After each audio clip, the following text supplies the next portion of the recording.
are hot. Coming in hot.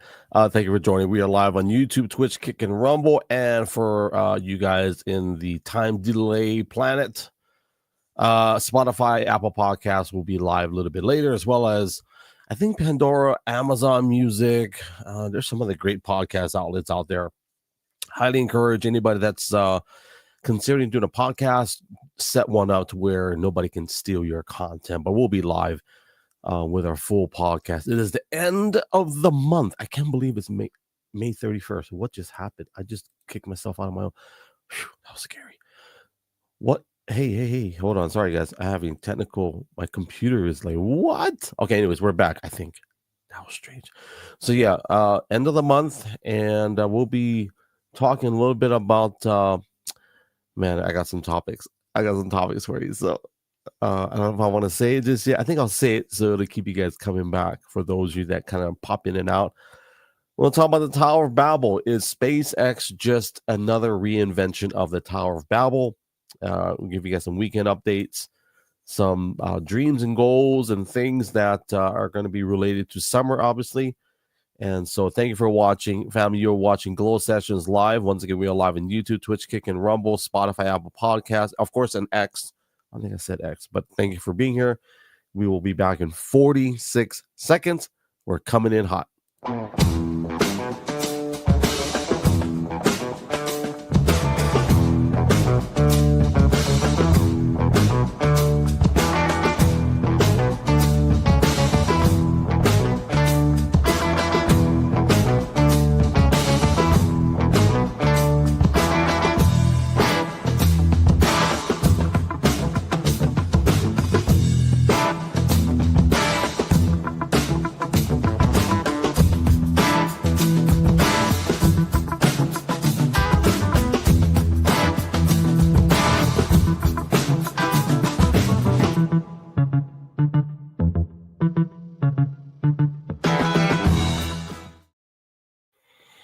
I have these comments up. I don't know how to turn them off, but I'll just leave it on because I'm an amateur.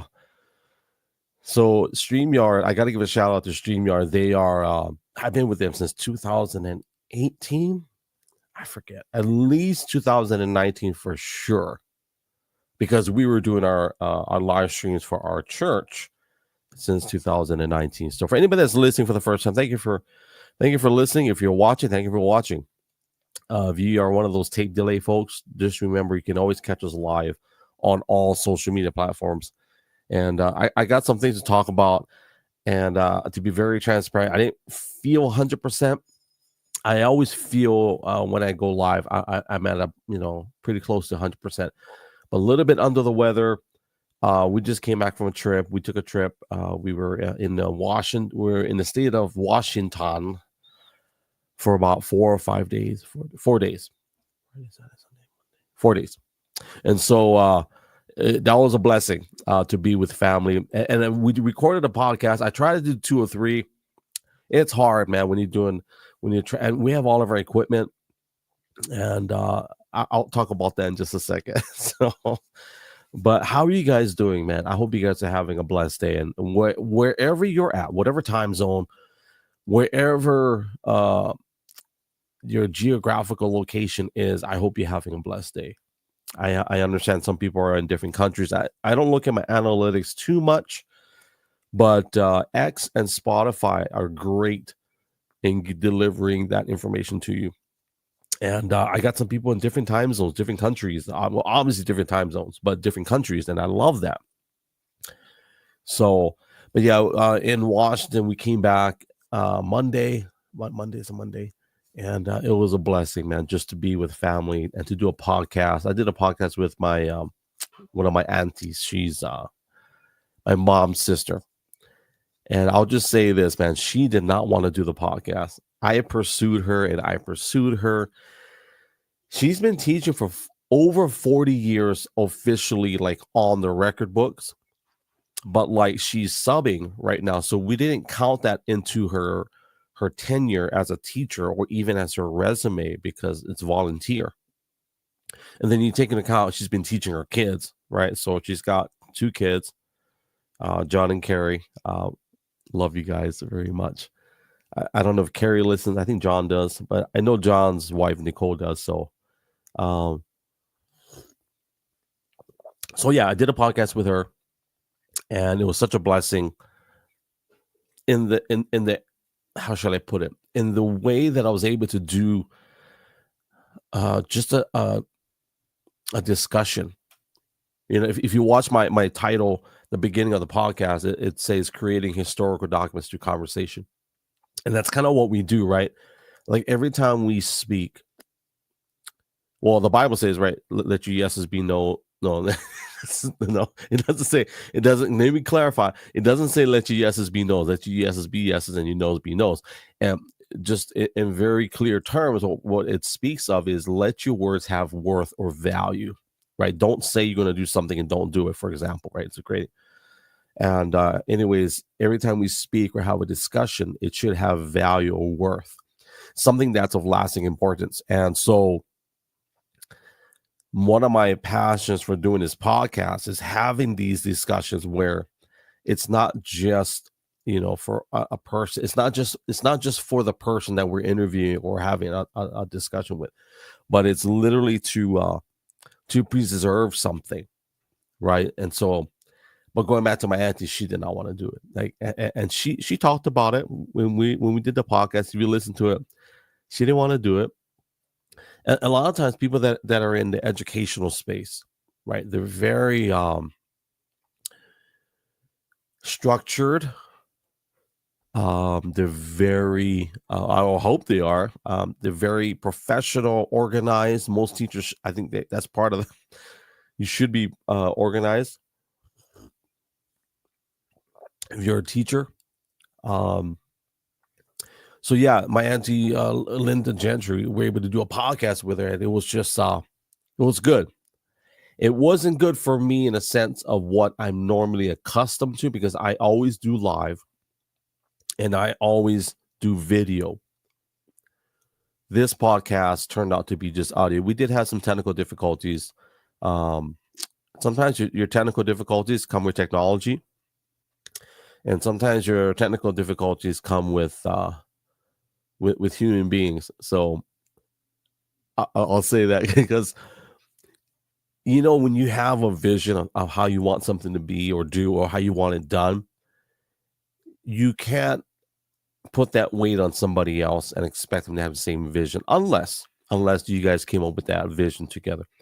And so sometimes that there's a disconnect between technology and getting it done. And so it was nobody's fault but mine. I take full responsibility. It's hard to articulate some of those what do you call that expectations to people, because they don't have that. And it's actually okay, because when you listen to the podcast, it's like, okay, you hear the flow. And so I'll say I'm glad I did that. I do want to do a part 2, contrary to my auntie Linda's beliefs. She says, we're not going to do another one, but I'm going to pray about it. and see, and I have a feeling that God will open doors for that. But anyways, that's part of the updates for this past week. And we went to Seattle, I was gonna say Oregon, Seattle, Washington. Man, Seattle is really nice, a lot nicer than I thought. And I've never really spent time in Seattle like we did this past weekend.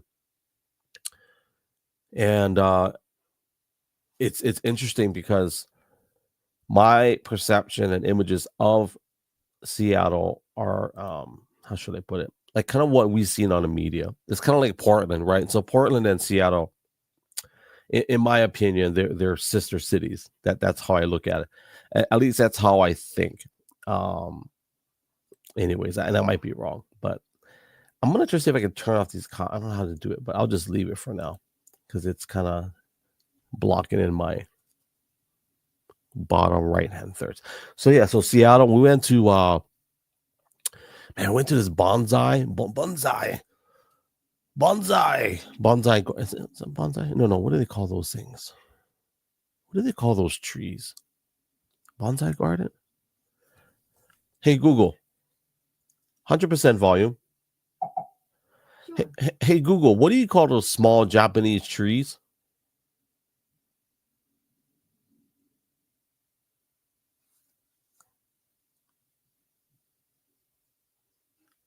Hey Google, what do you call those small Japanese trees that represent big trees? On the website bonsaiempire.com, they say, bonsai defined, it has been around for well over 1,000 years. The ultimate goal of growing a bonsai is to create a miniaturized but realistic representation of nature in the form of a tree. Bonsai are not genetically dwarfed plants. In fact, any tree species can be used to grow one. Mm, interesting. So I don't know if you guys could hear that. That's why I made it. Hopefully it went through. But so bonsai trees they're miniaturized versions of real trees. And so we went to a bonsai garden. I want to say in Federal Way. I forget the name of it, but they had this tree that was 1,055 or something like that. So it was 1,055 years old. It's weird to say that. They just say 1,000. It's 1,000 years old, and it was a pine tree. It's like I think it was a pine. Was it a pine tree? No. It wasn't a pine tree. It was something else. I'll post it. I'll find the pictures. But the tree was man, 1,000 years old. You know how many generations? That's like 10 generations. And I don't know how they were able to date that. I think they said my aunt said they had a system to kind of measure out, but I don't know how they get it to the year. I don't know. And I know they go to the rings. That's kind of what I understand, right? But again, I don't know if that's even like I get it. And we talked about this in our podcast, by the way. And so I'm trying to find the comments to turn it on. But so the rings, right? So my comment was, what if for a second God says, you know what, I'm gonna add an extra ring or a couple of extra rings, right? So that was part of our discussion with my auntie Linda. For those of you that missed it, that podcast, we talked about creation because she teaches science. And one of the things she said she always leads in with creation. And I love obviously the fact that she does that. But I did present some questions to her that I believe would be important. And one of them was basically, when it comes to carbon dating, right? Like how do you know? One, we weren't there, and we can make all types of different arguments, all different approaches, different angles. The other thing is and what I said was, I don't want to speak too much of that because that's, you got to listen to it. But what I said was, one of the things I've, in the past, I used to counsel guys with drug addiction, alcohol addictions. And one of the things that was very common is for people that did heavy use of like alcohol or a lot of excessive smoking, heavy drug use, of course, but smoking and alcohol tend to make the person look a lot older than they actually are. And so I said, well, you can ask, like I had a friend, I won't say his real name, but I'll just say, hey, his name is Robert. And I asked Robert, hey, Robert, how old are you? And he's like, I'm 55. And I didn't tell him this, but I'm like, wow, you look a lot older, than you telling me. and I think he kind of acknowledged, that, he's taken a lot of years away from his life. So anyways, the whole discussion about that was, people will date something based upon appearance, but yet on the inside or on the origin story, if you will, it tells a different story than what the visual or how we measure. So anyways, I don't want to talk. You just got to listen to it. So give you a reason to listen to my podcast. This one is only audio. But yeah, man, Seattle, Washington we went to the Seattle Chinatown, I heard. And we didn't really do Chinatown. We kind of went into Chinatown, but we went to one place, and that was Uwajimaya. That's our, and I think that's the original. Let me look it up. I believe that's the original Uwajimaya. Let's do Google. Google says Google. Wait, I can't type Google. Hello. Original Uwajimaya. So Google says the original. Yeah, the original Uwajimaya was actually in Tacoma. And let me put it up for you guys and see what I'm talking about. if I do a solo podcast, I'm gonna start putting things up on visual so you guys can kind of see what I'm looking at. But so according to the Google, the original Uwajimaya was founded in 1928 by Fujimatsu Motoguchi in Tacoma, Washington. Started by selling fish cakes, other Japanese staples. You know, the reason why we love Uwajimaya so much is because they carry Hawaii stuff. Like everything we get in Hawaii, we can get it at Uwajimaya. And it's hard to get some of that stuff if you don't have stores like Uwajimaya. It really is. It's very tough. I'm trying to drink up my coffee before it gets too cold. And by the way, I'm drinking. Let me share with you guys what I'm drinking. I am drinking, and it's actually very good coffee. So the coffee is, let me read it out to you. It is the Vashon Island Coffee Roasters. It's a historic roastery. And I'm not sponsored by these guys. I just want to promote them, okay? But they have this heirloom coffee.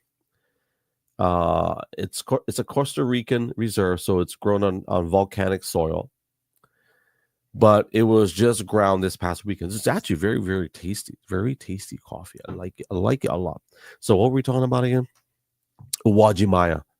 And so the fact that we're able to go to Uwajimaya and get some Hawaii stuff, I don't even remember what. And I got some raw fish. I got some raw mackerel. I have a weird sound just popped in my mouth. But yeah, Uwajimaya fish. What kind of fish was it? It's a mackerel or something like that. And then I had raw shrimp. That was very, very tasty. That was I enjoyed that. I enjoyed that immensely. I really did.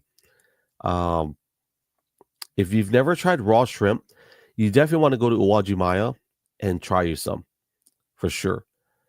And if you haven't, you're missing out. I think you're missing out tons. So what else? Uwajimaya. Of course, we had a family. I won't share personal things with family, but what else did we do? I think that was my kid's first time walking around in Seattle. And we went through the so my cousin John, he took us through the city and we decided to walk. So we took the ferry. Yeah. So we took the ferry from a naval town. If anybody knows, you guys can put it up. But we were in a naval town, a Navy town, and so we took the ferry, which was like about 45 minutes or so, maybe 50. And so it took us to Seattle. So that was our kid's first time. It's not the first time to Seattle, like Seattle, but to spend time in the city, that was our first time as tourists. Like, because I think we went to the fish market the last time. You guys saw that. But don't worry, guys. I'm gonna get to the meat and potatoes. I just want to get my coffee in.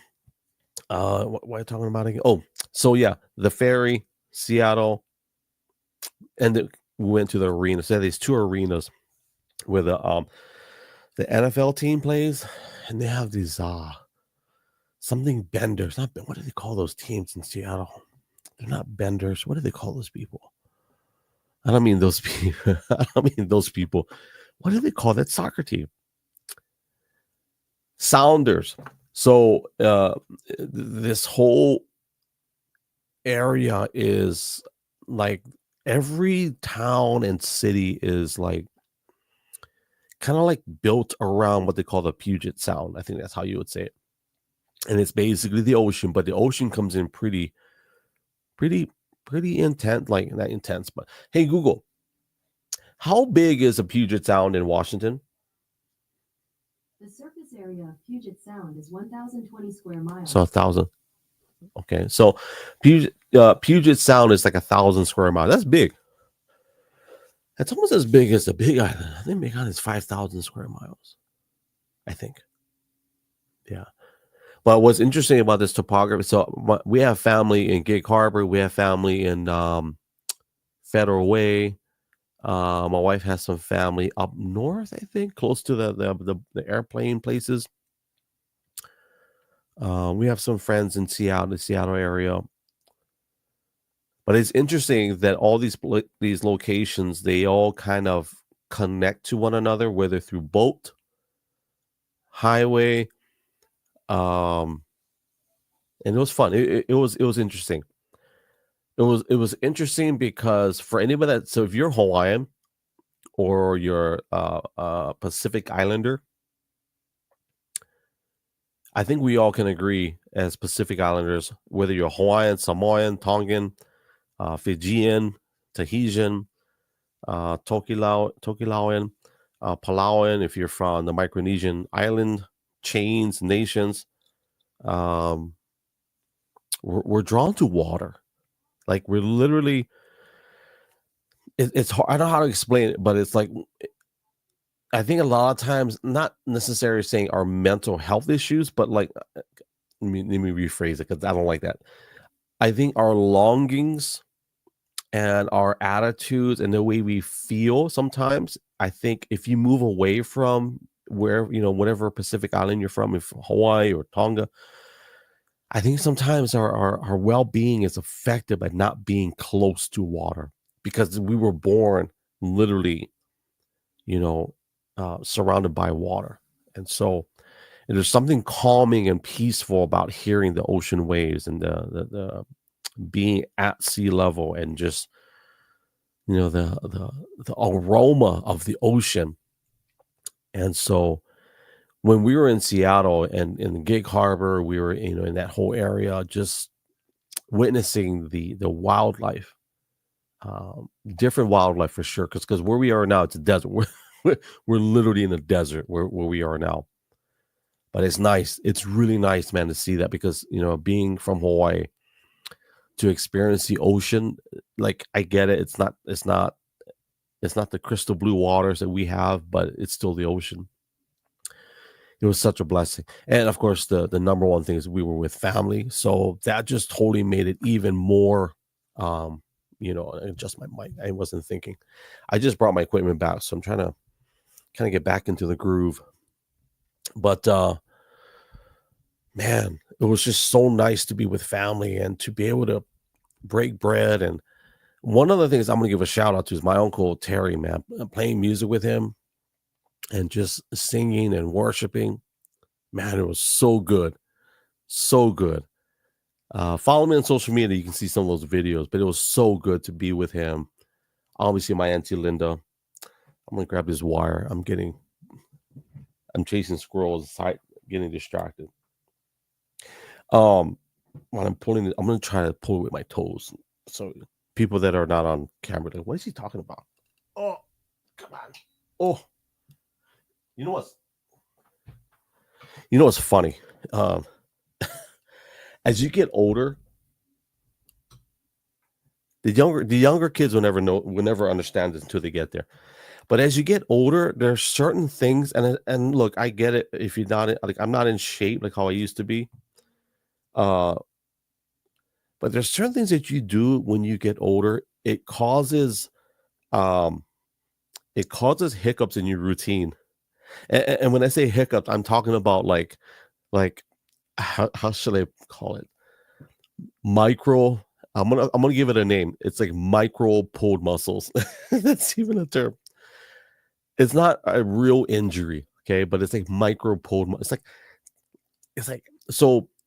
I'm going so sideways on my conversations, but for people that are bodybuilders or any type of physical activity where you train intensely, whenever I would feel these tiny little rubber bands kind of like feel like they're snapping, a lot of times you're breaking muscle fibers as you're training.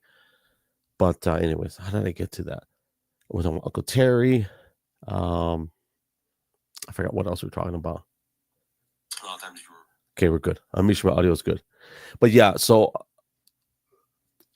I'm going to close up the Seattle discussion because I want to move on. But if you've never been to Seattle, I highly recommend Seattle. I think it's a beautiful city. I think like any other city, it's got its, dark places. One thing I will say, man, I'll put Hawaii on the map for this one. Like everybody knows you don't go into Chinatown at a certain time of the night. You most definitely don't go by yourself. We're talking about Honolulu. We're talking about Hawaii. I'm pretty sure Seattle is the same way.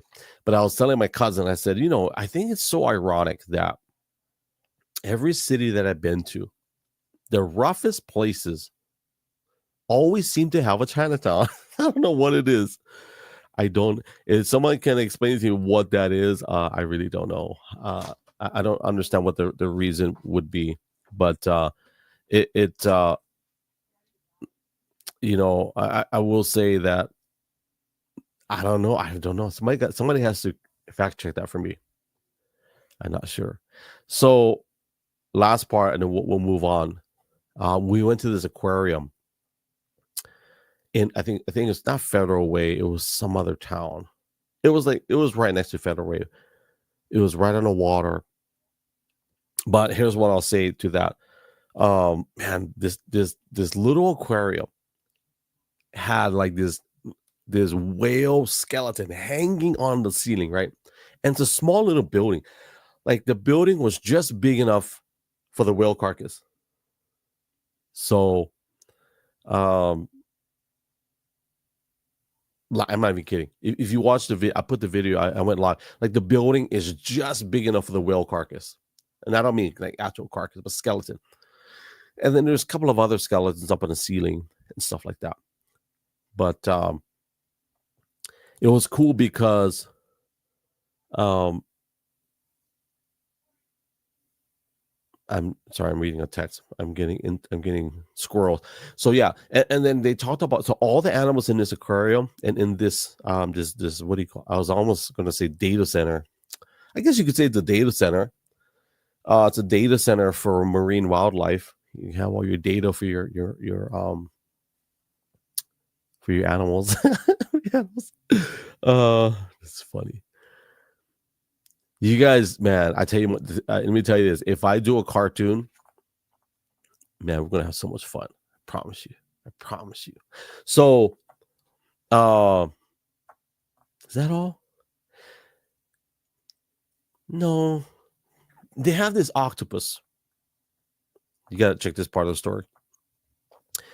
In this aquarium in Federal Way, I gotta go fact check myself because I don't know where it's at. If you guys want to give me a second, what is the aquarium near Federal Way?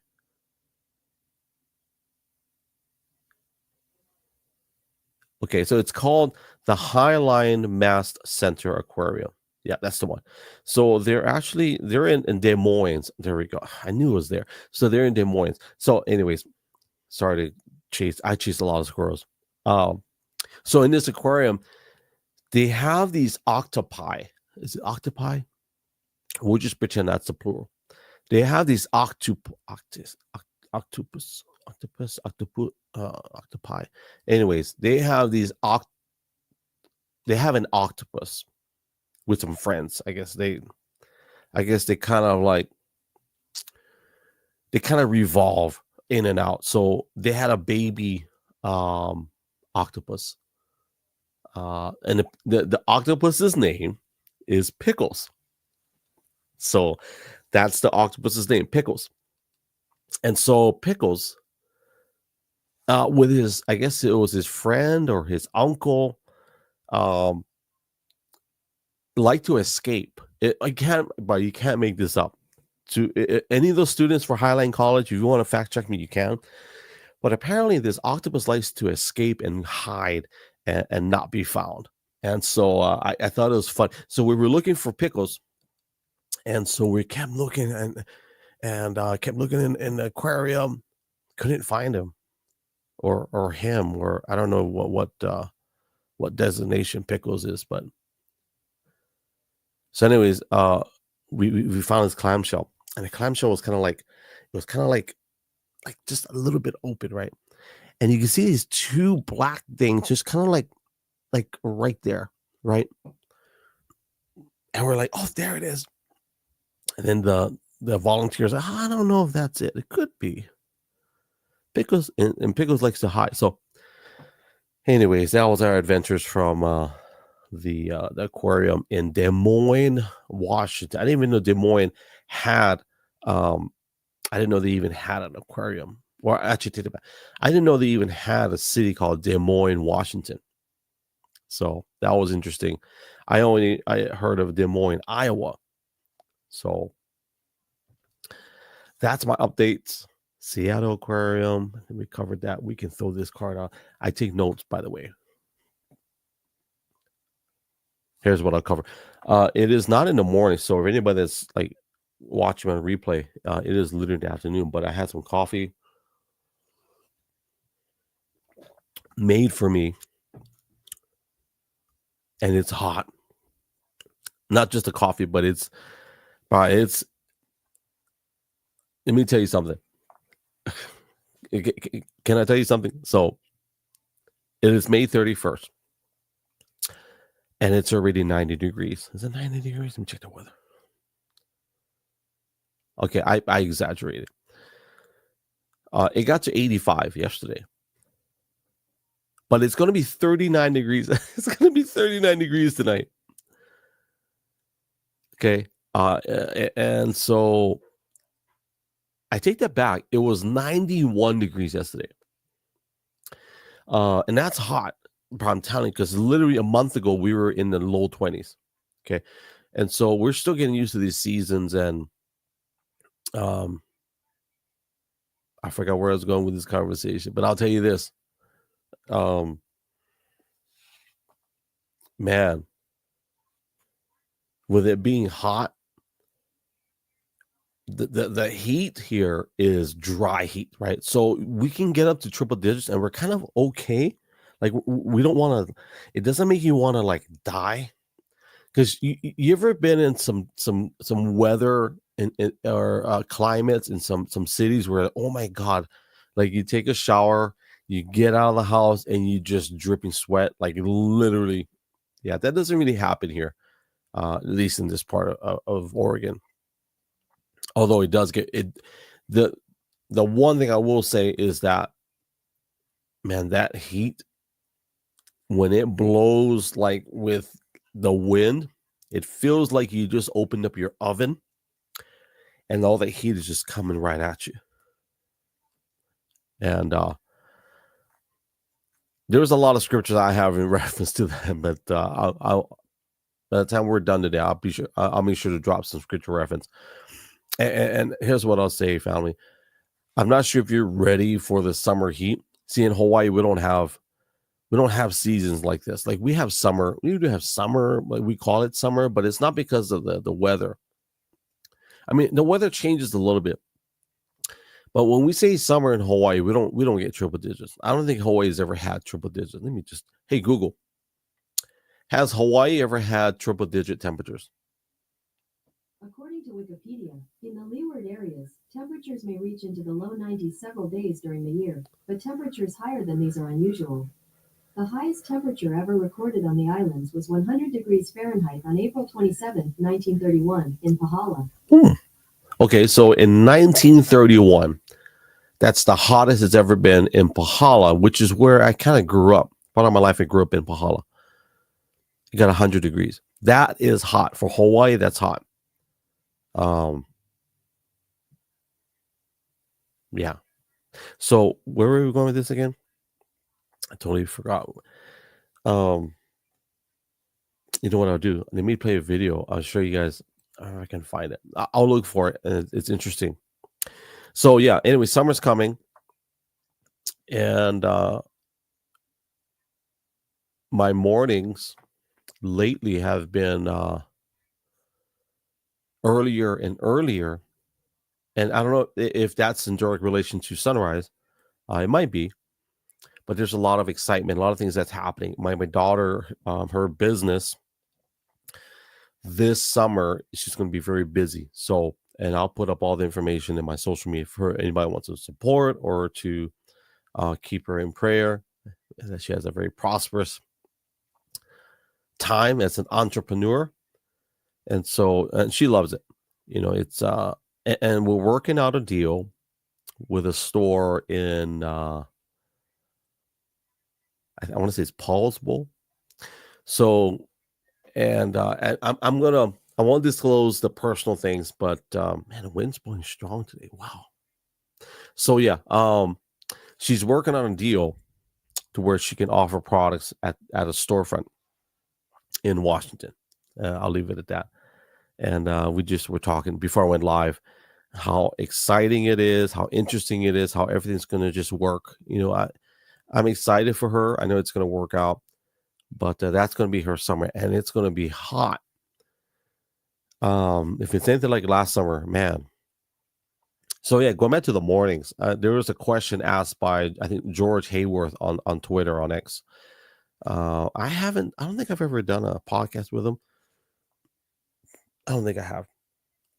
No, I'm very certain I haven't. I don't know why I paused on that. And you know what it is? I'm trying to draw a connection. I want to say it's no. So Dustin, I'm bringing farted. So Dustin Burnham, for those of you that know him, I did a podcast with him. They are the founders of the Present Fathers podcast. So, anyways, George had asked a question, and George is a combat veteran. He has his own things that he does business wise. That basically he coaches men to become history makers. And one of the questions he asked the other day was, what is the first thing you do in the morning, or is there one thing you do?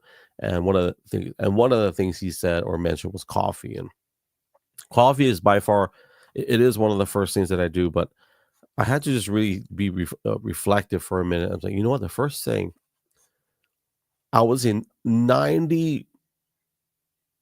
If I was to give a number, I'd say 95 to 96% of the time, it's prayer. And not like my grandmother. For anybody that knows my grandmother, she would wake up at 4 o'clock in the morning every single day, and she would pray from 4 to 8 in the morning. Like, that's no exaggeration. To all of my family that's going to listen or watch this, you know what I'm talking about, and everybody knows. But mine are more like just, wow, God, thank you. I look out the window and say, wow, thank you. And just, short prayer. Most of the times I get up now because I got to go bathroom. So, so I got to get up and take care of business. Right. But it always leads in with that. My guitars I have on the wall. Our family is all about praise and worship, not just music. I don't want to say I cringe, but I view music differently than what like how I used to. Music is not something that I view as it heals the world or brings people together. I've heard that statement a lot. And here's the argument I'll make: the music doesn't do that, but Christ does, but God does that, right? It's the love of Christ that draws people together. The music is just a tool. The music is just something that it's an expression of something that God created, right? The crazy part about that is that the music in itself, if you are heavy into the Bible theology, the original worship leader in heaven was Lucifer, who later became Satan as he was cast. But anyways, his job was praise and worship, which obviously included music. So I understand sometimes the lines and the definition of what music is or could be or should be sometimes get blurry. So anyways, prayer, worship, devotion, getting into the Bible, that's something. And I am not going to say I'm a perfect guy, but sometimes I miss. There's a hiccup in the schedule. It's because whatever, could be email, could be sometimes we check social media before everything else, So, but I will say that my morning, by far, I would highly encourage people, if you are a believer, make sure you start out in prayer. That's something that's very important. Very, very important. And so that was a question that was asked, and it was a good question, because a lot of times I think we look at coffee as like that's our savior. And I'm drinking coffee right now. Wow, I'm running out of my. Oh, here it is. Okay, I got my cue cards. We're gonna talk about the summer heat, the culture, and so here's one thing, and then we'll do a quick commercial. But there's a lot of graduation parties happening right now, and for the first time in a long time, we were not able to attend. So for those of you that don't know what this is, like, so in Hawaii, right, everybody's on an island or a series of islands. So it's kind of like you don't have an excuse to miss one. Like, it's right there. It's like literally 20 minutes. 20 minutes. It's 20 minutes.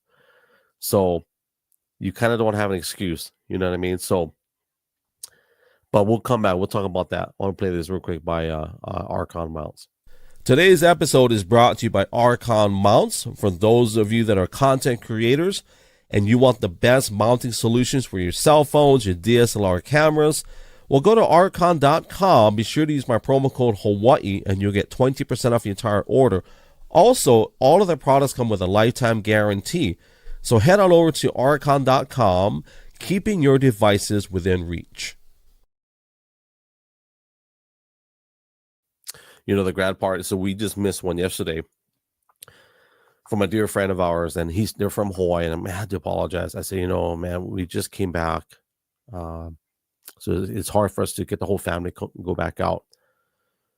And we have dogs. So, you know, it makes it when you know, if we had a little chihuahua, I'm not making fun of your dogs. I don't like chihuahuas.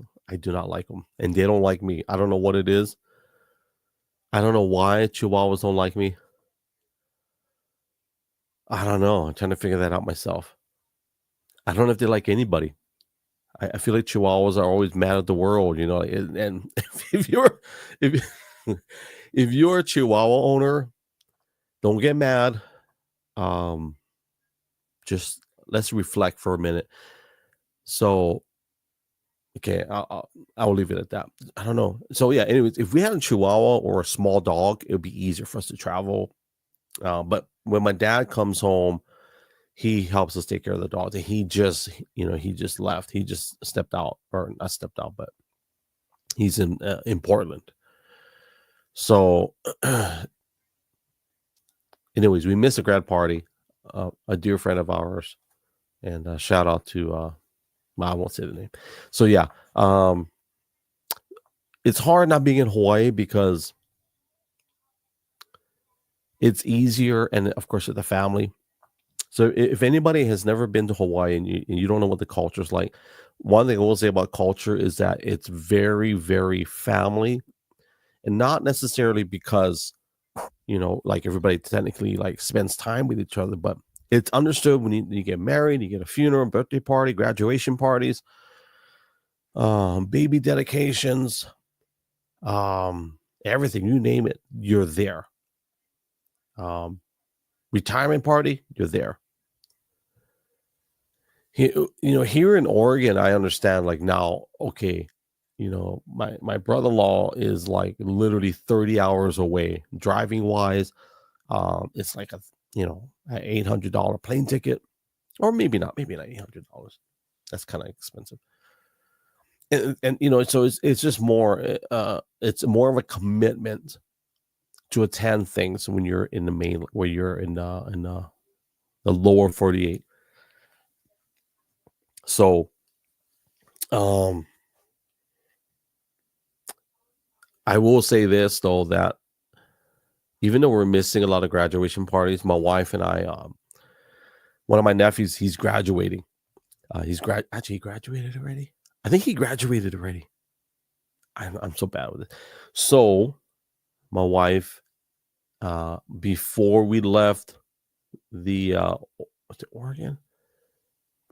Anyways, so in Portland and in the bigger cities, they have these markets, right? In the beginning, if you caught me earlier, talked about the markets, how the Asian markets, I hate using that term, but the Asian markets have a lot more ingredients. So we're able to get these leaves we call them luau leaves.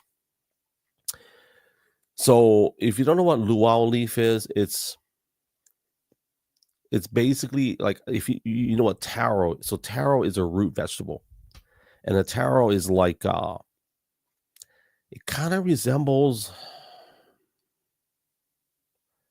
Mr. Potato Head. If you ever see Mr. Potato Head and his wife, Mrs. Potato Head, that's kind of what a taro kind of looks like, but it's, you know, it doesn't look like them, but that shape. And then it's got like darkish purplish, what do you call that? Skin. So yeah, so and anyway, so the taro with the stems and then has a leaf. So in Hawaiian cuisine, in Hawaiian food culture, we use the taro for the root for poi, which you pound it, mash it. It kind of becomes like a starch that you eat with fish or beef, whatever salty, things you've got. It acts like a rice or potato, right? Now the stem, so the stem and the leaf, we use that in cooking. So the leaf will do 4 or 5 leaves, put the meat inside. The stem, we'll chop up the stem. You put fish, you can put different things. You wrap it up, and then you cook it for 10 to 12 hours. It is so good. I promise you. If you've never tried lao lao, that's what we call it, lao lao. Oh my God. I just ate something. Like my wife just made some. So anyways, we bought the ingredients for that. And so I don't know if I should be talking about this because it's supposed to be a surprise. I won't talk about it. I will say this though. We're able to buy the ingredients and make it. You just have to come back next week and we'll talk about what we did with it. But that's one of the things you get when you go to like baby. So another thing we have is baby luau's birthday parties, grad parties. So the food, a lot of times, if you have Hawaiian food, that's one of the things. Man, I can't tell you the whole story, but I will say that I'm so at conflict in my mind. I'm telling you. So that's one of the staples is Hawaiian food with lao lao. If you want to see what it looks like, you got to follow me on social media. I've got photos and pictures and videos all over the place. So that's one of the things that we deal with. Even like this past weekend, before we come home, we got to figure out what are we going to get because it's another 3-hour drive just to get. There was a TV show called I think Lois and Clark with Dean Cain. I thought it was Dean Cain. I remember this episode where he wanted Chinese food, so he flew to China, got some authentic Chinese food, and brought it back for his girlfriend. I think it was Lois. Can't remember her name. I want to say it's Terry Hatcher. Anyways, he flew halfway around the world to get Chinese food. Sometimes I feel like, I wish we were Superman. We could fly and just go get, because there's some ingredients of the foods that we eat. The only place you can get them is Hawaii. That's the only place. Other places may have something similar, but it's not the same. Perfect example for people that say they love eating poke. If you have not been to Hawaii to eat poke from Hawaii, I will make the argument that you have not had real poke yet. And I'm not saying that the poke you have is fake, but I'm talking about it's like if I want to eat Italian food, I get it that there is, like a mom and pop Italian restaurant but chances are they may not have the exact same ingredients as if you could get. So it's extremely rare to have someone with fish ingredients and poke that are legit straight from Hawaii. It's very hard. So anyways, some of the ingredients we get that we like to eat, it's so hard to get. And we got to pay literally triple, sometimes triple, quadruple the price just to enjoy those things. Whether it gets FedExed or whether we go to a store called Uwajimaya in Beaverton, Oregon, and get it. So it's very expensive. That's I'll close a chapter on. I will close the chapter on the lao lao grad parties, birthday parties. Here's what I'll ask you guys. Are you guys attending grad parties? So in Hawaii, we call it graduation season. It's tough because you have 30 graduations all within a month that either you should be going to or who they are And so a lot of times we have all the graduations within a month, right? And then the graduation parties happen later on, like a month or two later, just so it gives people a break. That's kind of been the culture of things. So I'm not sure. I'm pretty sure that's the origin of that. So a lot of people in how should I put it? Um, I'm brain farting right now. Oh, so in Oahu, if I can be, a lot of people in Oahu, because it's so concentrated, right? You have so many high schools, and so um, rather than have all the grad parties at graduation night, usually the graduation parties are later in the sometimes in the summertime, just before they go to school, and it's actually pretty genius because if your kid is going to go to college, you have the graduation party in the summertime right before they go take the trip. So, if you want to bless the child with some money, so they have some parting gifts before they go to college. Hawaii is all about the parties, I will say, and I don't mean like crazy parties, but just parties like graduation, birthdays, luau, baby luau's. If you don't know what a baby luau is, so in Hawaii, historically, and I may have the details butchered just a little bit, but I think I've got it right. When the Westerners started coming to Hawaii, I believe it affected the birth rate considerably just because of introduced things. So there was a time in our culture where babies would not make it past, was it 2 years? First year. I wouldn't say first year. I think it's first year. So whenever they did make it past the first year, there would be a huge celebration. We'd have a luau, all the families come together, celebrate. So that tradition has carried on, even though the infant mortality rate has, obviously it's improved. But if you know anything about baby luau's, it's common to have at least 500 people in attendance, depending on the family. I've been to baby luau's where there's 1,000 people. It's a lot of people. And they would rent these huge venues. So that's kind of the culture when we're talking about. I'm centering all this around, around Hawaiian food. I think I'm having a deficit of Hawaiian. I really want to eat some more Hawaiian food, but my wife would get mad. It's like I already had two laus.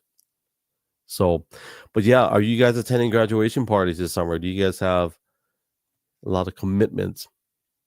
The weather. Going back to the weather, I want to talk about SpaceX. And I will talk a little bit about Doge. I'm not a political guy, but I do like talking about things that I saw. And then we'll land the plane. I think we'll be at a good hour and 15, 20 minutes. I think it'll be good. But I saw before I talk about SpaceX, I think I'm gonna land it on SpaceX at the end. So I just found out that Elon Musk, I guess he's done with Doge, and I guess I've read different commentaries. I can pull one up right now. Let's see. Elon Musk leaves.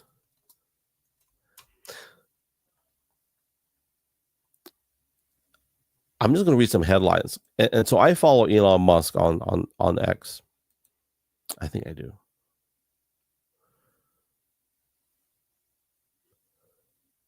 And so I think they're getting a little bit better on not making titles that are lies. So I'll read up. I'll put them up for you guys. You guys can see what I'm reading. So PBS says Elon Musk leaves the White House position after overseeing slashing. See, look, guys, I don't like getting political, but where it says Elon Musk leaves the White House position after overseeing slashing of jobs and agencies, I think the American people just in general, I think we know, now I know there's some people that look for headlines like that. But when I say a headline like that, where slashing of jobs, that's not the first thing I think of when it comes to Elon Musk in a government and quote unquote slashing jobs. That's not what I think of. What I think of is that there is someone that was not a politician come into the DC and offer his insights and to build a team that would expose poor stewardship. That's how I view what he did. Now, all the other stuff, I'm sure there are some things that happen that are just unfortunate. But if I'm going to pull up the headlines on Google and that's the first thing I see, that's the first headline. He leaves the White House position after overseeing slashing of jobs and agencies. Here was Al Jazeera. How you say that? Not really leaving. Trump bids goodbye to Elon Musk at White House event. He will remain as an advisor. That's what it says. Pull up another one, and I think let's see what the New York Times is. The New York Times nice to him? Musk leaves Washington behind. What are these ads? They keep wanting you to buy them. I don't know. Do people pay for news today? I don't understand. Let's back up. I don't want to pay. Let's do BBC, and then that'll be our last one. So this one seems, what do you call that? Unbiased, I think. Elon Musk leaves the White House, but says Doge will continue. It says that he's leaving the Trump administration after helping lead okay, here we go. Here is the language. A tumultuous drive to shrink the size of the U.S. government that saw thousands of federal jobs axed. It's hard for me to not go on a rant, but let me just close this out because I think we're good. Yeah, I think we're good on that. Oh, I didn't even put it up on screen for you guys. I'll put it up on screen. So it's harder for me not to. One last one. By, how do you say it? Reuters? Elon Musk is leaving Trump administration, capping turbulent tenure. Okay, I think I'm done reading mainstream media headlines. So here's what I'll say. I think with what I saw in this administration and it's funny how it lines up with my title, coming in hot. Man, Elon Musk did come in hot for sure, guns blazing. And the question I would ask myself is, like, for someone that believes in capitalism and a free market or open market, whatever you want to call it, you would think the less government jobs, the better, because that's our money, right? If you pay taxes, if you have a job or a business and you pay taxes, that's your money. So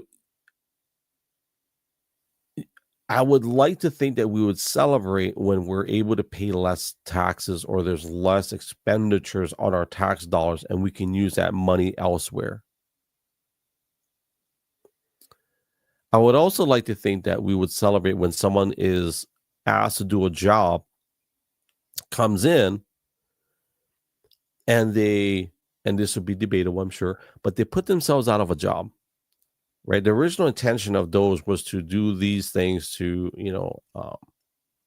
do an audit, if you will, and get out of the way. There's a few companies where I used to work for when I was a lot younger.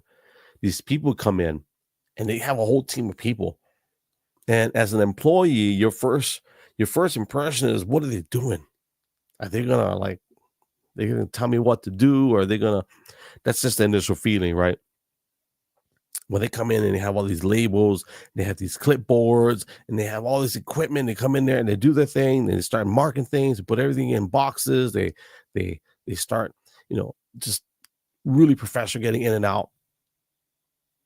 And then they're just intent intense, like just intensely working, and then the next day they're gone. And you're like, well, okay, it wasn't that bad, I don't think. But then the manager comes, right? And the manager's like, okay, well, this is what we're gonna work on. So I think what happened with this past, let's see, October, November, December, January, February, March, April, May. When did they start? They started in January. They say February, March, April, May. So 4 or 5 months, they're out of here. Well, Elon's out. So I think time will tell, and I'm praying that if there were jobs that should not have been cut, obviously, I pray that they get reinstated. I don't know. There, I found the button. We've been live for an hour, and I finally found the button. There we go. It's right in front of my face. So yeah. Here's what I'm gonna close with this. I think I'm gonna time this right. Are you guys familiar with the Tower of Babel? Let me pull this up, because this is my last topic and we're done for the day. Because check this out. I was driving the other day and I told my wife, I think God just put an image, or he put something on my heart to talk about, or to just share with you. And yeah, let me put the picture up. You guys can see this. I think this is interesting.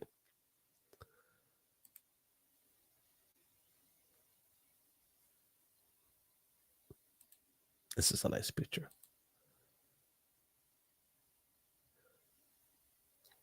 So the Tower of Babel, there's tons of images. And you know what? Just pull it up. So the Tower of Babel represents something. Check this out. There's a lot of images.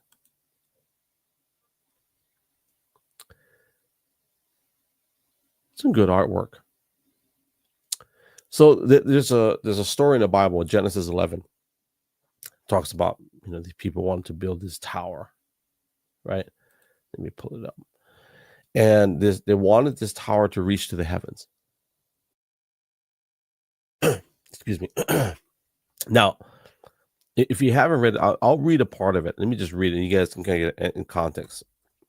So out of Genesis 11, the people were building this tower that they believed it would reach the heavens. And so what they did was, in verse 3, it says, let us make bricks baked in thoroughly. So they built a city with the tower that reaches the heavens. And the context of the scripture says that we make a name for ourselves. And so in verse 5 it says God, came down and saw what they were building. And he said, if as one people speak in the same language, they've begun to do this, then nothing they plan to do will be impossible for them. Come, let us go down and confuse the language, so they would not understand each other. And so it was from that moment that God scattered them, right? And that's where the languages came about. And this is a very short passage. I think one of the commentaries when it comes to the Tower of Babel was the pride issue, right? And so for anybody that hasn't read it, I think I'll put it in comments. But when you look at the Tower of Babel,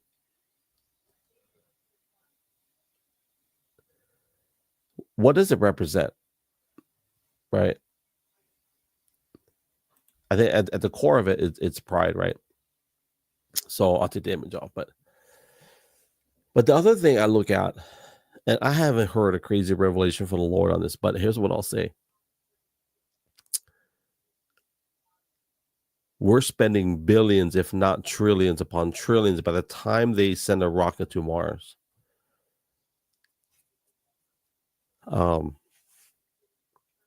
In the meantime, our world is still, going through stuff, for lack of a better word. Part of me feels like to go to Mars is like as if a dad who has, biological children, and he decides, you know what, I love you guys, but I'm gonna go look for more children. In the meantime, his children, they know who dad is, but like maybe one child has birth defects, or this child has he's malnourished, doesn't have enough food to eat, and then the other one's got like mental issues, and dad, hey, I'll be right back. Let me go check out this other place. I'll go look for some more kids.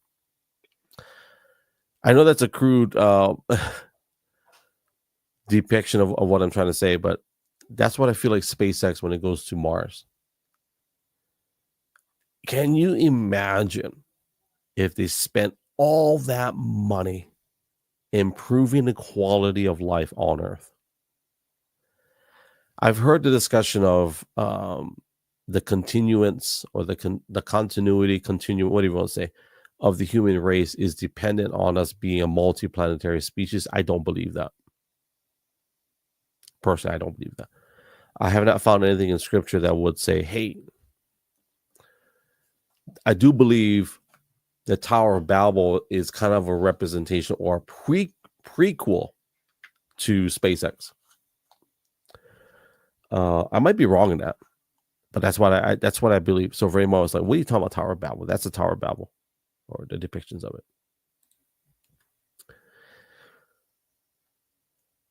The beautiful thing about the Tower of Babel, when I look at it, if you just look at what they were able to accomplish, the fact that they were able to build something so immense and huge that it obviously got God's attention, it does make me wonder, is that what we're doing with SpaceX, with the Falcon Heavy, the big rockets? I don't see anything like technically wrong if you want to like explore space and whatnot, but for what reason, for what purpose? And I have issue with them celebrating. I don't know, just call me weird, but I find it very strange that we can have tens of thousands of people watching this rocket go into space, and everybody's cheering, like literally, like just screaming their heads off, like, yeah, rocket just went up in the sky and it landed. Like, okay, it is cool that the rocket lands. I give them that. That is cool. But I find it peculiar that people will put their life on pause to watch a rocket go up in the sky and come back down, and scream and cheer. And I get it. It's a beautiful, amazing feat of engineering. I get that. But in the meantime, we've got so many things going on that, hey, like, great example, we got 8,000 and 9,000 homeless people in Honolulu, Hawaii, just wanting somebody to look at them. Like what are we doing? Hawaii has, and I'm just going off Hawaii stuff, but Hawaii has like 200 suicides every year. Like, what are we doing?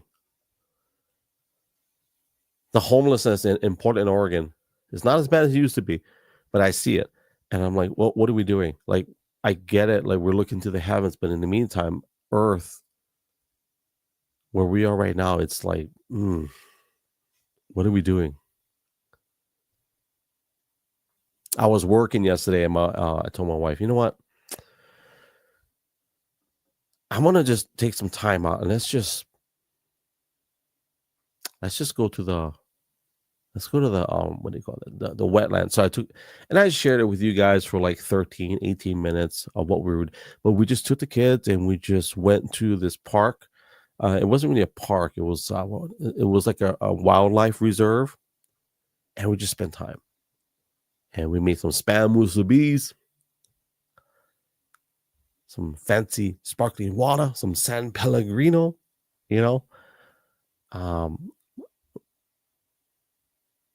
we were able to work on our tan for a little bit.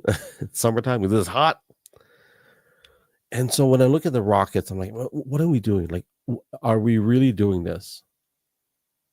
It kind of breaks my heart a little bit when I see the investing of time, energy, money, resources into something like this. And in the meantime, We've got people dying. We've got people, there's people that haven't. From a Christian perspective, there's people that haven't heard the gospel yet. And here we are celebrating a rocket being launched into space, into nothing, to come back to something. And it doesn't make me think like, well, what are we doing? Are we really doing this? Now, obviously, I don't believe it's going to be another Tower of Babel incident, but I do believe that, um, for people that read the Bible, in Habakkuk chapter 2, verse 2, it talks about vision, right? So whatsoever your vision is, write it down plainly on tablet, so that he that may read it, he can take it and run with it. The simplicity of that is, number one, having a vision. Number two, that it's plain and simple, able to be carried out. I guess the question I would ask myself is, what is the vision of that? Like why is that? Why do we have tens of thousands, if not millions, and from the good human perspective, I see that. Now, why is China, Russia, India? I don't know if Russia's doing it. China, India, they're all investing to get into this. For anybody if you're my age, if you remember, there was a Star Wars, I think they call it the Star Wars race. I think it was in the Reagan era, where they were racing to get to space. And I'm guessing it's for dominance. And then here, Elon comes on 30 years later, almost 40 years later. Actually, about 40 years. 40 years later. Longer than that. I would say 80. Excuse me. And doing things that could have been done all those years ago. And for whatever reason, they weren't. So here's what I'll land on. And my heart's desire, my concern is, we are investing so much time and energy, resources, money, and things, and our resources into things that I think we may be focused on the wrong things. I think sometimes we're focused on the wrong things. They're not bad things. I don't think they're inherently bad things. But I think we're focused on the wrong things.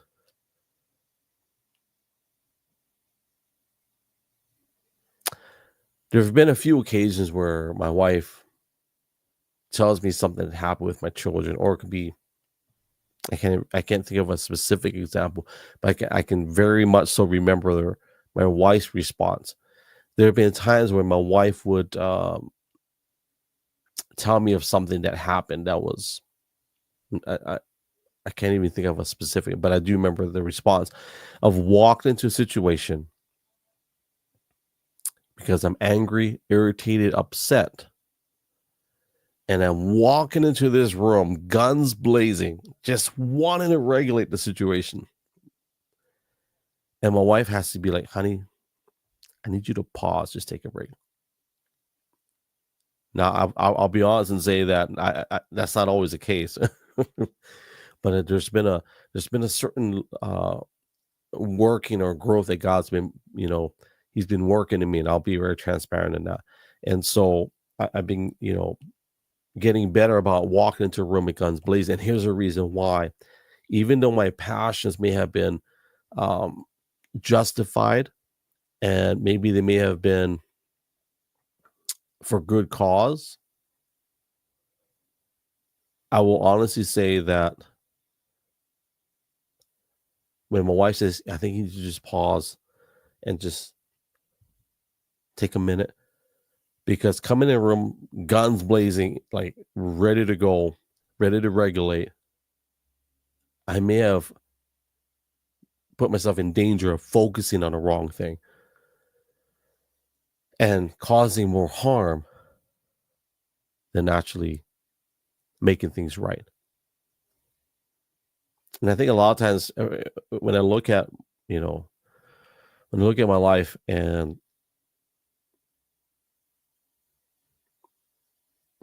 I look at how I responded to certain things, I will say that how I responded was a direct reflection of how I was in private, right? So the things that I did, like if you remember earlier, I talked about like how do you start your day? And George Hayward said that. And I'm not saying this to point fingers at George or anybody that responded to this post on Twitter, but it's more of a direct, reflection for me. And if I don't start my day the right way, not just the rest of the day is affected, but potentially generations can be affected by not even starting your day. If you just think about that, if I don't start my day right, I can literally affect a generation just by not starting it right. If I don't start the morning in prayer, in thanksgiving, and honoring the Lord, worshiping, praying, getting into my word, I can literally affect my sons and further. That's how serious that is, right? So this whole and fam, we talked about a lot of things today, but I did want to land on this. And I know I use SpaceX as a Tower of Babel situation, but if I was to land it on a specific focal point, here's what I'll say is to make sure that we focus on the right things, right? I'll read this. I'm going to read it from King James. I like King James Version. I think it's King James. I got these new glasses, and it's hard to see when I'm reading. Here we go. Actually, I'm going to read out of the Holman Christian, and we'll land the plane. So, if you're looking for purpose, you're looking for vision, looking for something of meaning in your life, here's what I'll say: start with the mornings, right, and work on that. And I'm working on myself as well. So, Matthew 12:34. This is our final sealant on the driveway, if you will. So Matthew 12:34, it says that you brood of vipers, how can you speak good things when you are evil? For the mouth, I love this version. For the mouth speaks from the overflow of the heart. So if I want vision and clarity in my life, if I want to be able to speak properly or speak life, or to be able to do things correctly or do things with purpose and clarity of vision, to do things that have kingdom generation importance, I want to start with my morning. I said, Lord, would you bless my day? Would you just download into me your heart's desires, not just for me, but for the generations that follow? And would you just remind me how blessed I am? I don't need to look to the stars and to the mountains, or I just need to look to you, right? And so out of that, I'm going to declare for myself, and even for you, for anybody that's listening or watching, that there is an abundance in your heart, that it just overflows, that your mouth can't help but declare all the goodness that God has put in your life. So that's my landing. And I hope you guys have a blessed day. Thank you for listening to me. I gave you guys some updates. I rambled quite a bit, which is fine.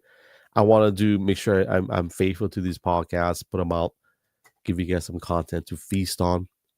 If anybody wants to call in, what is our call-in number? I forget. 541-1541-516. I'll put it up on screen. 0133-541-516-0133. You want to leave a message, you're more than welcome to do so. And I'll play them when it accumulates. I'll play them and do responses as well. But appreciate you guys. Thank you for hanging out. And I hope you guys have a blessed day. For those of you that are with me live, thank you for engaging and hanging out and just commenting. I'm grateful for Kick, which has live integration as well. I'm very grateful for that.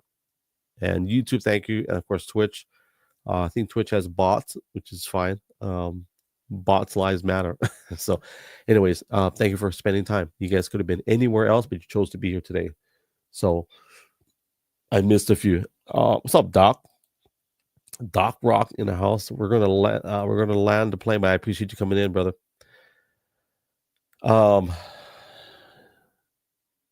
Can't say just yet. I have some guests lined up,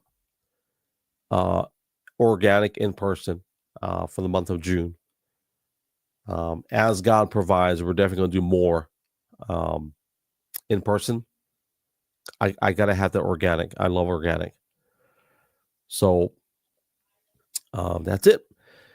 As time progresses, I will share more with you guys, and I'll share the story of the Lao Lao with you guys next week.